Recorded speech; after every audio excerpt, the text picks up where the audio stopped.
ministers, deputy ministers, ambassadors, special envoys, Jewish leaders, Chairman of Yad Vashem, Dani Dayan, Idit and Kobi Ohel, Alon's parents, Tal Shoham, distinguished guests, ladies and gentlemen. Yaron Lishinsky and Sarah Lynn Milgrim, two of our embassy staff in Washington, D.C., were murdered in an anti-Semitic terrorist attack.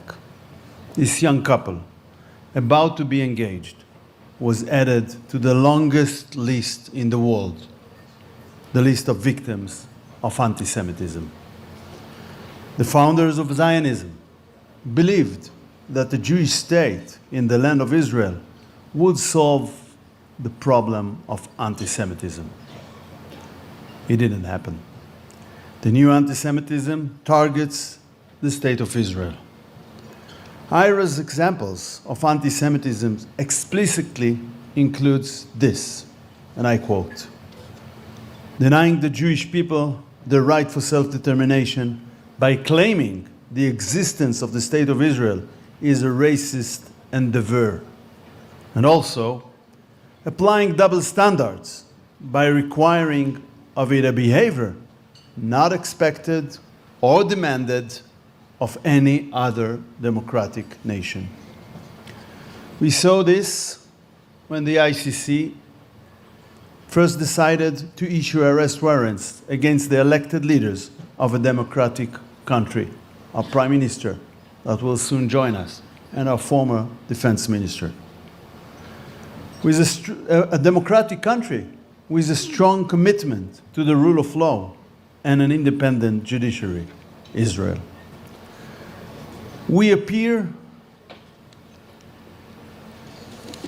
They trampled this so-called court. They trampled all the relevant principles of international law, jurisdiction and complementarity, double standards indeed. Israel is a country with an open threat of elimination and attempts to eliminate it. This is barely mentioned in the discourse about the current war. We appear twice on the flag of the Houthis of Yemen, death to Israel, alongside curse be upon the Jews, on the flag. The Hamas Charter speaks about raising the banner of Allah on every inch of Palestine. It defines all the land as Islamic Waqf, on which an Islamic state should be formed. The presence of Jews in the land of Israel, the ancient homeland of the Jewish people, is described as an even and illegitimate invasion. I quote, Israel, with its Jewishness and Jewish population, challenges Islam and Muslims. Finishing the conflict with Zionism is described there as an act of treason. The Hamas Charter is an anti-Semitic document. It dehumanizes the Jewish people. It presents them as responsible for nearly every bad event in history, for almost every war, including the French Revolution, the Communist Revolution, and the First and the Second World Wars. According to their charter, no war in the world is waged without the involvement of Jews. Article 7 contains the quote about Judgment Day, in which trees and stones will say, Muslim, servant of Allah, there is a Jew behind me, come and kill him. Everything is in the charter. It is open. You can read it in the internet. The leader of Iran, Khamenei, speaks and tweets open calls for the elimination of Israel. And I quote only from latest tweets. We will remove our enemies from the region. The disappearance of the Zionist entity from the face of the earth. the Zionist criminal gang, must be totally eliminated from Palestine. Which countries, I ask you, drew the necessary conclusions from these calls? Almost no one. And with this reality, what is the meaning? I just spoke about it with the rabbi of UK. What is the meaning of actions or calls by politicians or countries to impose an arms embargo on Israel when everyone around wants to eliminate it? If this initiative will, God forbid, be successful, Israel will simply be eliminated. There will be another Holocaust, this time on the soil of the land of Israel. This is actually a way to strip the Jewish people of their means to defend themselves, means that they desperately lacked throughout their long exile and during the Holocaust.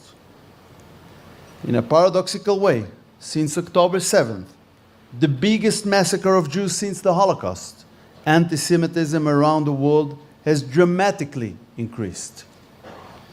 It is flowing from fringes into the mainstream. It is shameless. The spread of the discourse of hate towards Jews and Israel is almost everywhere in the world, in the digital and physical spaces alike. A major mobilization is required now. We need countries, civil society, and more in order to create an effective battle against anti-Semitism on all fronts. Unfortunately, we are far from that.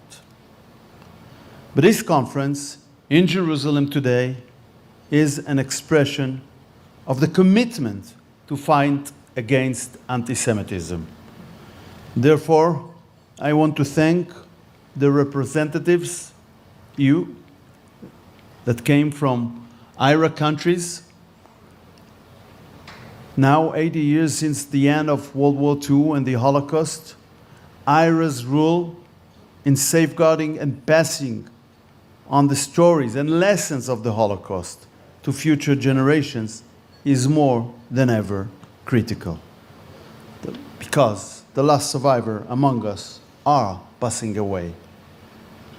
The program of this conference reflects engagement with important issues: anti-Semitism on social media and on the streets, anti-Semitism on campuses, and the global coalition against anti-Semitism. I thank the ministers that will participate tomorrow in the discussions and also the experts attending the conference. I thank the ministers, representatives of countries and representatives of Jewish communities from IRA countries that came to this important conference. The fight against anti-Semitism and the struggle for Holocaust remembrance is part of a deep commitment, not only to remember the past, but also to create a better future for all of us in this world. Thank you so much for coming.